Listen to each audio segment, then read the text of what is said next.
Hello guys, എൻ്റെ പുതിയ വീഡിയോയിലേക്ക് എല്ലാവർക്കും സ്വാഗതം. അപ്പം നമുക്കിന്നൊരു കക്ക പേരുണ്ടാക്കിയാലോ. അപ്പോൾ ഞാൻ ദേ കുക്കറിൽ കക്ക കഴുകി വൃത്തിയാക്കിയിട്ടിട്ട് അതിലേക്ക് മഞ്ഞൾപ്പൊടി, കുറച്ച് കുരുമുളക്, ഇത്തിരി മുളക് പൊടിയൊക്കെ ഇട്ടിട്ട് നന്നായിട്ട് വേവിച്ചിട്ടുണ്ട്. അതൊരു ദേ മൺകലത്തിലോട്ട് ഇട്ട് കൊടുത്തിട്ടുണ്ട്.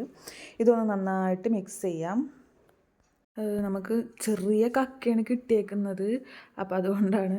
അപ്പോൾ നമുക്കിതിലേക്ക് നമ്മൾ അരിഞ്ഞ് വെച്ചേക്കുന്ന സവോള ഇട്ട് കൊടുക്കാം. ഒരു ചെറിയ സവോളയാണ് ഞാൻ ഇട്ടേക്കുന്നത്, അതും കൂടി നമുക്ക് ഇട്ട് കൊടുക്കാം. പിന്നെ ഇതിലേക്ക് ഇഞ്ചി വെളുത്തുള്ളിയൊന്നും നമ്മൾ ഇപ്പം ആഡ് ചെയ്യുന്നില്ല.